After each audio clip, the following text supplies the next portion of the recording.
हैदराबाद में वकीलन जो एसएसपी फर्कलंचार खिलाफ कालका कौमी शरत धरणो जारी आहे। एसएसपी के हटाइण ताईं धरणो जारी रखण जो ऐलान कयो वियो आहे। अवां खे आगाह कयूं पिया वकीलन सॼी रात बाईपास ते वेही गुज़ारी। धरणे सबबि कौमी शहर जा ॿई पासा बंद आहिनि। गाॾियुनि जूं डिघियूं कतारूं लॻी पयूं। मुसाफ़िर परेशान आहिनि।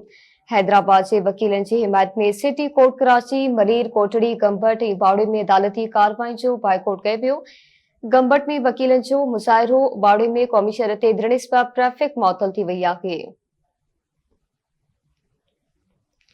अवां खे आगाह कयूं पिया हैदराबाद में वकीलन जो एसएसपी फर्कलंचार खिलाफ कालका कौमी शहर ते धरणो जारी आहे। एसएसपी खे हटाइण ताईं धरणो जारी रखण जो ऐलान कयो वियो। वकीलन सॼी रात बाईपास ते वेही गुज़ारी। धरणे सबबि क़ौमी शहर जा ॿई पासा बंद आहिनि। गाॾियुनि जूं डिघियूं कतारूं लॻी पयूं आहिनि। मुसाफ़िर परेशान आहिनि। तफ़सील मालूम कंदासीं ब्यूरो चीफ हैदराबाद जहांगीर सेड़ो खां। जी जहांगीर, आगाह कजो छा अपडेट्स आहिनि? जी बिल्कुल, हैदराबाद में वकीलन पारां लॻायल धरणे खे 20 कलाकनि खां मथे जो वक़्तु गुज़री वियो आहे।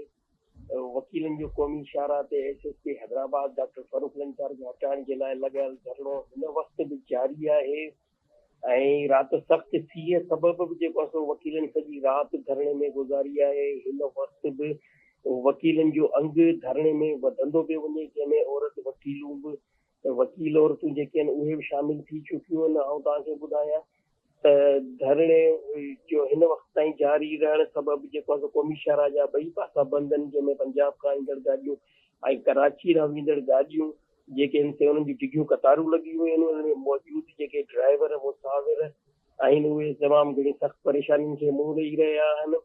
हिन महिल ताईं आउं तव्हांखे ॿुधायां त हैदराबाद इंतिज़ामिया, ज़िला इंतिज़ामिया ऐं हैदराबाद पुलिस पारां इन धरणे खे ख़तमु करण जे लाइ कंहिं बि क़िस्म जो को तहरुक न आहे वरितो वियो।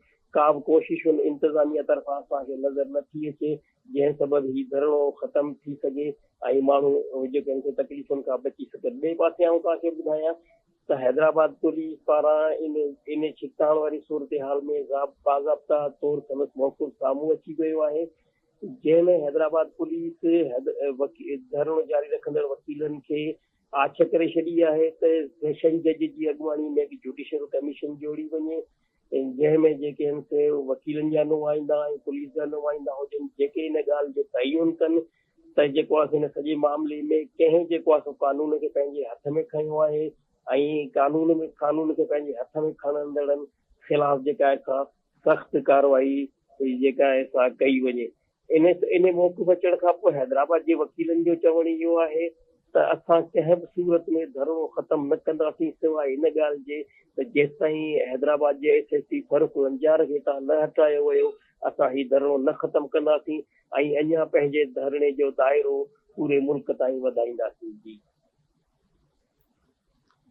ठीकु आहे, महिरबानी अवां जी जहांगीर आगाह करण लाइ। जी नाज़रीन, जहांगीर सेड़ो हैदराबाद जी सूरत हाल बाबति असांखे आगाह करे रहियो। अवां खे आगाह कयूं पिया हैदराबाद में वकीलन जो एसएसपी फर्क लंचार खिलाफ कालका कौमी शहर ते धरणो जारी आहे। एसएसपी खे हटाइण ताईं धरणो जारी रखण जो ऐलान कयो वियो आहे। वकीलन सॼी रात बाईपास ते वेही गुज़ारी। धरणे सबबि क़ौमी शहर जा ॿई पासा बंद आहिनि। गाॾियुनि जूं डिघियूं कतारूं लॻी वयूं आहिनि। मुसाफ़िर परेशान आहिनि। हैदराबाद जे वकीलन जी हिमायत में सिटी कोर्ट कराची, मलीर कोटड़ी, गंबट ऐं बावड़े में अदालती कार्रवाई जो बाइकॉट आहे। गंबट में वकीलन जो मुसाहिरो, अवां खे आगाह कयूं पिया। उबाड़े में बि क़ौमी शहर ते धरणे सबबि ट्रैफ़िक मुअतल थी वई आहे।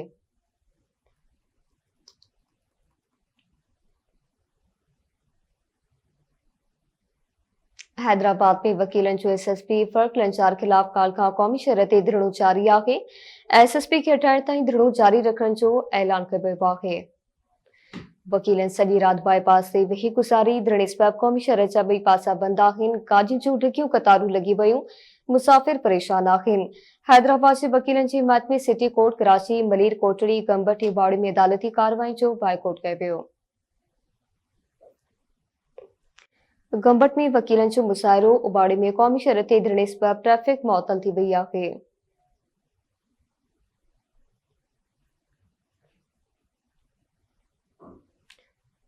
अवां खे आगाह कई पिया हैदराबाद में वकीलन जो एसएसपी फर्क लंचार खिलाफ कालकांत क़ौमी शरती धरणो जारी आहे। एसएसपी खे हटाइण ताईं धरणो जारी रखण जो ऐलान कयो पियो आहे। अवां खे आगाह कई पिया वकीलन सॼी राति बाईपास ते वेही गुज़ारी आहे। धरणे सबबि क़ौमी शहर जा ॿई पासा बंदि आहिनि। गाॾियुनि जूं टिकियूं कतारूं लॻी पयूं, मुसाफ़िर परेशान आहिनि। हैदराबाद जे वकीलनि जी हिमायत में सिटी कोर्ट कराची, मलीर कोटड़ी, गंबट ऐं बाड़े में अदालती कार्रवाई जो बाइकॉट कयो वियो। गंबट में वकीलनि जो मुसाइरो, बाड़े में क़ौमी शरती धरणे सबबि ट्रैफ़िक मुअतल थी वई आहे।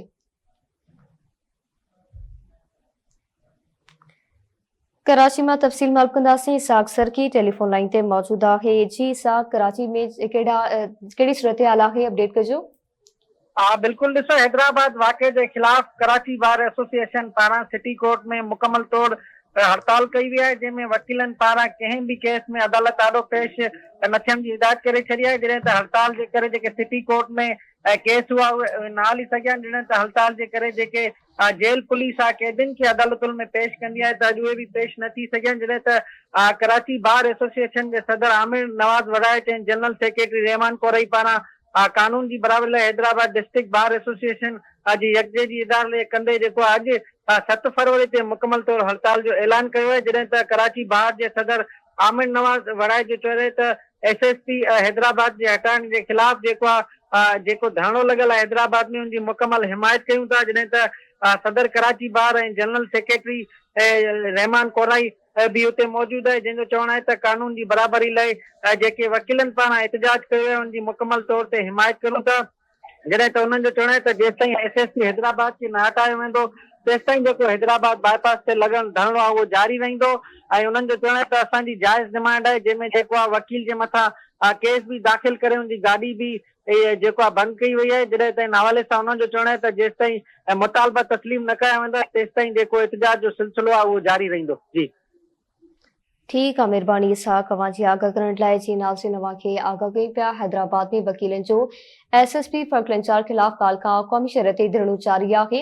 एसएसपी खे हटाइण ताईं धरणो जारी रखण जो ऐलान कयो पियो। वकीलनि सॼी राति बाईपास ते वेही गुज़ारी आहे। धरणे सबबि क़ौमी शहर जा ॿई पासा बंदि आहिनि। गाॾियुनि जूं टिकियूं कतारूं लॻी पयूं, मुसाफ़िर परेशान आहिनि। हैदराबाद जे वकीलनि जी हिमायत में सिटी कोर्ट कराची, मलीर कोटड़ी, गंबट ऐं बाड़े में अदालती कार्रवाई जो बाइकॉट कयो वियो।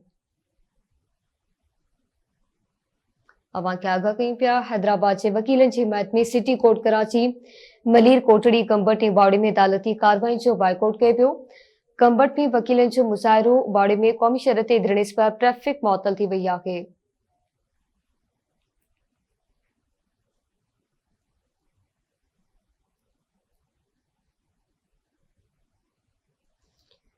अवां खे आगाह कई पिया हैदराबाद में वकीलनि जो एसएसपी फर्क लंचार खिलाफ काल खां क़ौमी शरती धरणो जारी आहे। एसएसपी खे हटाइण ताईं धरणो जारी रखण जो ऐलान कयो पियो। वकीलनि सॼी राति बाईपास ते वेही गुज़ारी। धरणे सबबि क़ौमी शहर जा ॿई पासा बंदि आहिनि। गाॾियुनि जूं डिघियूं कतारूं लॻी पयूं, मुसाफ़िर परेशान आहिनि। हैदराबाद जे वकीलनि जी हिमायत में सिटी कोर्ट कराची, मलीर कोटड़ी, गंबट ऐं बाड़े में अदालती कार्रवाई जो बाइकॉट कयो वियो। मलीर मां तफ़सील मालूम कंदासीं। सज्जाद छजड़ो टेलीफोन लाइन ते मौजूद आहे। जी सज्जाद, हैदराबाद जे वकीलनि जी हिमायत में मलीर में बि एहतजाज कया पिया वञनि, वधीक आगाह कजो। जी तव्हांखे ॿुधाईंदा त हैदराबाद जे वकीलनि जी हिमायत में मलीर बार पारां मलीर जी अदालतुनि जो बाइकाट कयो वियो आहे। कोर्टुनि जो कमु बंदि कयो वियो आहे, ताला लॻाया विया आहिनि। जॾहिं त जेके सुनवाईनि ते ईंदड़ जेके कैदी आहिनि उन्हनि खे पिणु ॾुखियाईनि खे मुंहुं ॾियणो पियो आहे। जॾहिं त मुख्य गेट जे आॾो धरणो पिणु हयो वियो आहे। धरणे सबबि जेको आहे जेके ॿई रोड आहिनि जेके कराची खे ठटे सां मिलाईंदड़ जेके शहर आहे उते ते मुकमिल ट्रैफिक जाम थी वई आहे। जॾहिं त गाॾियुनि जूं कतारूं लॻियूं आहिनि। सभई माण्हू जेके आहिनि उहे उन्हनि गाॾियुनि में फाथल आहिनि। त हैदराबाद जे वकीलनि ते एफआईआर करण वारे अमल खिलाफ़ जेको आहे असीं इन अमल जी मज़म्मत कयूं था। मलीर बार जे सदर ऐं जनरल सेक्रेटरी अयाज़ चांडियो ऐं जेको आहे इरशाद शर जो चवणु आहे त उन्हनि जी जेके मुतालबा आहिनि उहे जाइज़ आहिनि। उन्हनि खे फौरी तौर ते मंज़ूर कयो वञे। एसएसपी हैदराबाद खे फौरी तौर ते हटायो वञे। ऐं जॾहिं त जेसिताईं उन्हनि खे हटायो न वेंदो त जेके मुख़्तलिफ़ बार आहिनि जेके सिंध में ऐं जेके मुल्क में उन्हनि जा जेके वकील आहिनि उहे सरापा एहतजाज हूंदा। मलीर जा वकील हमेशह ज़ुल्म जे ख़िलाफ़ जिदोजहद कई आहे, अॻियां रहिया आहिनि। ऐं हिन भेरे जेको आहे हैदराबाद में जेको अमल थियो आहे उहो ग़लति आहे। एसएसपी मलिर खे एसएसपी हैदराबाद खे फौरी तौर ते हटायो वञे ऐं फिलपुर न हटायो वञे। एहतजाज ख़बर न आहे त केतिरा ॾींहं हलंदो आहे। जेके हींअर सभई वकील जेके मलिर बार जे कोर्ट जे आॾो जेके वेठल आहिनि उन सभु जेको ट्रैफिक मुकमल तौर ते बंदि आहे। सभई माण्हू जेके आहिनि उहे गाॾी में फाथल आहिनि। त त हींअर तव्हांखे ॿुधाइण वारो त हिते जेको आहे तमामु घणो सख़्तु एहतजाज कयो पियो वञे, नारेबाज़ी कई पियो वञे। चयो पियो वञे त फौरी तौर ते जेको आहे एसएसपी हैदराबाद खे हटाए वञे। मलिर जे जेके वकील आहिनि उहे हैदराबाद जे वकीलनि सां गॾु आहिनि ऐं जंहिंजे करे हीअ अॼु रेज़ोल्यूशन पास कयो आहे, मज़म्मत कई वई आहे, एहतजाज कयो आहे, धरणो हयो वियो आहे। जेसिताईं जेको आहे मुतालबा मंज़ूर न थींदा हैदराबाद जे वकील सां तेसिताईं हीअ एहतजाज जारी रहंदो। जी ठीकु आहे, महिरबानी अवां सजाद आगाह करण लाइ। जी नाज़रीन, मलिर में बि साॻी सूरत हाल आहे। धरणा जारी आहे, नारेबाज़ी कई पई वञे, सख़्त एहतजाजी मुज़ाहरा कया पिया वञनि। अवां खे सिंध जे मुख़्तलिफ़ शहरनि जी सूरत हाल बाबति आगाह कयूं पिया। हैदराबाद जे वकीलनि जी हिमायत में अदालती कार्रवाइनि जो बाइकॉट कयो पियो आहे। हैदराबाद में वकीलनि जो एसएसपी फर्कलंचार ख़िलाफ़ काल खां क़ौमी शहर ते धरणो जारी आहे। एसएसपी खे हटाइण ताईं धरणो जारी रखण जो ऐलान कयो पियो आहे। वकीलनि सॼी राति बाईपास ते वेही गुज़ारी। धरणे सबबि क़ौमी शहर जा ॿई पासा बंदि आहिनि। गाॾियुनि जूं डिघियूं क़तारूं लॻी पयूं आहिनि। मुसाफ़िर परेशान आहिनि। अवां खे आगाह कयूं त हैदराबाद जे वकीलनि जी हिमायत में सिटी कोर्ट कराची, मलेर, कोटड़ी, गंबट ऐं वाड़े में अदालती कार्रवाइनि जो बाइकॉट कयो वियो आहे। गंबट में वकीलनि जो मुज़ाहिरो कयो वियो। उबाड़ी में क़ौमी शहर ते धरणे सबबि ट्रैफ़िक मुअतल थी वई आहे। सिंध जे मुख़्तलिफ़ शहरनि जी सूरत हाल बाबति अवां खे आगाह कयूं पिया। हैदराबाद जे वकीलनि जी हिमायत में सिटी कोर्ट कराची, मलेर, कोटड़ी, गंबट ऐं वाड़े में अदालती कार्रवाइनि जो बाइकॉट कयो वियो आहे।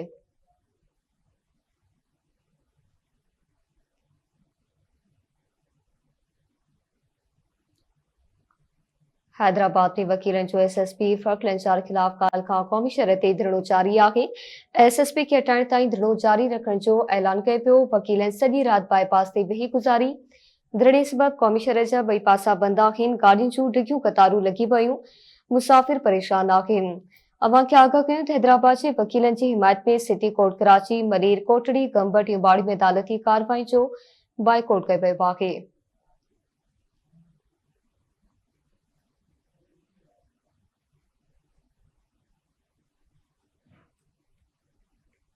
गंबट में वकीलनि पारां मुज़ाहिरो कयो पियो। उबाड़ी में क़ौमी शहर ते धरणे सबबि ट्रैफ़िक मुअतल थी वई आहे। कोटड़ी मां तफ़सील मालूम कंदासीं एजाज़ मुगल खां। जी एजाज़, अवां खां कजो छा अपडेट्स आहिनि? बिल्कुल ॿ ॾींहं अॻु हैदराबाद में पुलिस ऐं वकील वारे मामले सबबि डिस्ट्रिक्ट बार जाम पारां वर्क सस्पेंड ऐलान कयो वियो आहे। जिन अहिड़ो नोटिफिकेशन जारी कयो आहे। जारी नोटिस जे मूजिबि उमिरि वक़्तु अॼु बि ॾींहं ते अदालती कार्रवाई जो मुकमल बाइकाट पिणु करे रहिया आहिनि। गॾो गॾु इहो ॿुधाईंदा हलूं त कुझु देरि अॻु डिस्ट्रिक्ट बार अॻियां मेन रोड जेको आहे सो वकीलनि पारां एहतजाजी मुज़ाहिरो कयो वियो आहे। ॿिनी तरफ़ रोड जेको ब्लॉक थी करे मुज़ाहिरो कयो पियो वञे। पुलिस ख़िलाफ़ जेका सख़्तु नारेबाज़ी कई वञे। गॾो गॾु इहो ॿुधाईंदा हलूं त एहतजाज जे सबबि जेको आहे सो ट्रैफिक जी रवानगी पिणु मुतासिर थी वई आहे। गाॾियूं डिघियूं कतारूं लॻी वयूं आहिनि। ठीकु आहे, महिरबानी अवां जी इजाज़त आगाह करण लाइ। नाज़रीन, अवां खे सिंध जे मुख़्तलिफ़ शहरनि जी सूरत हाल बाबति आगाह कयूं पिया। हैदराबाद में वकीलनि जो एसएसपी फर्कलंचार ख़िलाफ़ काल खां क़ौमी शहर ते धरणो जारी आहे। एसएसपी खे हटाइण ताईं धरणो जारी रखण जो ऐलान कयो पियो। वकीलनि सॼी राति बाईपास ते वेही गुज़ारी। धरणे सबबि क़ौमी शहर जा ॿई पासा बंदि आहिनि। गाॾियुनि जूं डिघियूं क़तारूं लॻी पयूं। मुसाफ़िर परेशान आहिनि।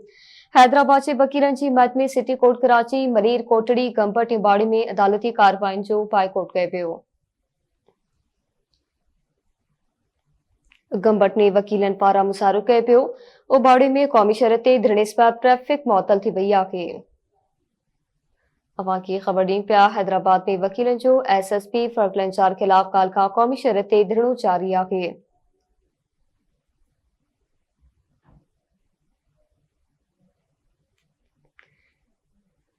वकीलनि सॼी राति बाईपास ते वेही गुज़ारी। धरणे सबबि क़ौमी शहर जा ॿई पासा बंदि आहिनि। गाॾियुनि जूं डिघियूं क़तारूं लॻी पयूं। मुसाफ़िर परेशान आहिनि। हैदराबाद जे वकीलनि जी हिमायत में सिटी कोर्ट कराची, मलेर, कोटड़ी, गंबट ऐं वाड़ी में अदालती कार्रवाई जो बाइकॉट कयो वियो।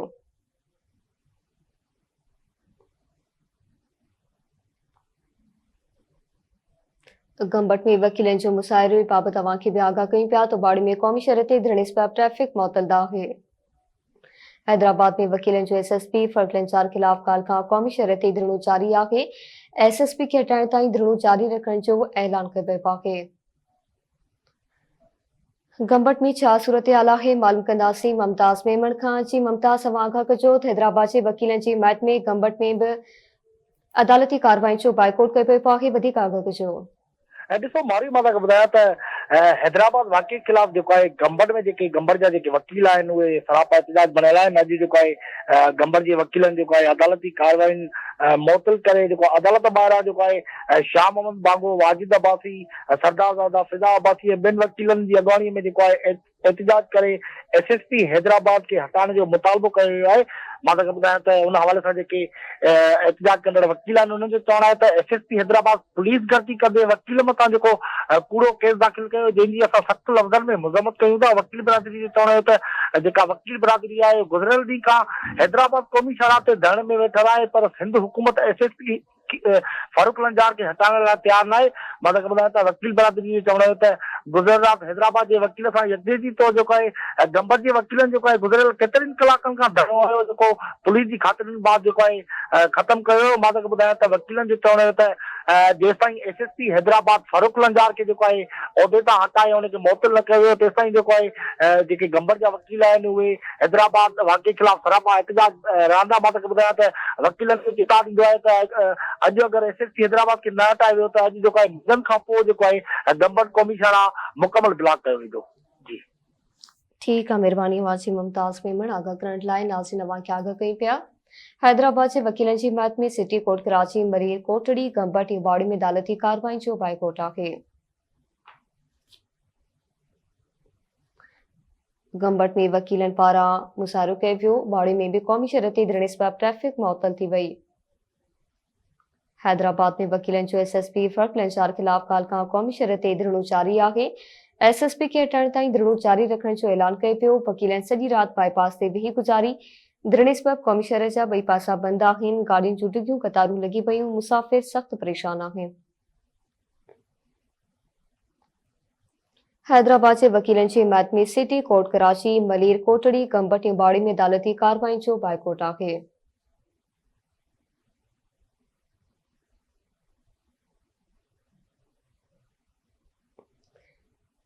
गंबट में वकीलनि जो मुज़ाहिरो, बाड़ी में क़ौमी शहरती धरणे सबबि ट्रैफ़िक मुअतल थी वई। हैदराबाद में वकीलनि जो SSP फर्कलंचार खिलाफ काल खां क़ौमी शहरती धरणो जारी आहे। SSP खे हटाइण ताईं धरणो जारी रखण जो ऐलान कयो वियो आहे। वकीलनि सॼी राति बाईपास ते वेही गुज़ारी। धरणे सबबि क़ौमी शहर जा ॿई पासा बंदि आहिनि। गाॾियुनि जूं डिघियूं कतारूं लॻी पयूं आहिनि। मुसाफ़िर परेशान आहिनि।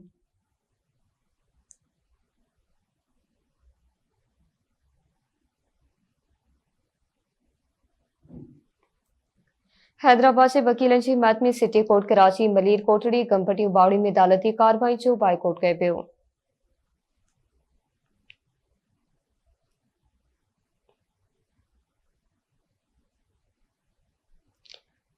गंबट में वकीलनि पारां मुज़ाहिरो कयो पियो। बाड़ी में क़ौमी शहरती धरणे सबबि ट्रैफ़िक मुअतल थी वई।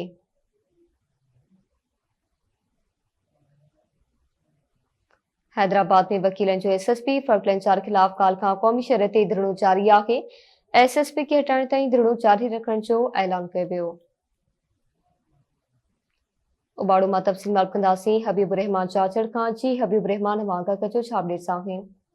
हाजी उबाड़ में हैदराबाद पुलिस पारां वकील जी केस दाख़िल करण ऐं SSP कोर्ट खे हैदराबाद हटाइण लाइ उबाड़ जे वकील बिरादरी पारां अदालत जो बाइकाट करे नेशनल हाईवे ते जेका बंदि करे छॾिया, जंहिंमें ॿई पासा बंदि थी विया आहिनि। धरणो हाणे वेही रहिया आहिनि ऐं जिते वकीलनि बिरादरी अॻवान तारिक पावर ऐं शाहिद हुसैन मेहमान चयो त असीं पंहिंजे हैदराबाद ऐं जे वकीलनि भाइरनि सां हिमायत में इहा जेका आहे नेशनल हाईवे बंदि करे कयो आहे। असांजो मुतालबो आहे त जेतिरे ताईं SSP हैदराबाद खे जेको आहे हटाए वञो, असांजो जेको आहे धरणो जारी रहंदो। जी महिरबानी अवां जी हबीब रहमान।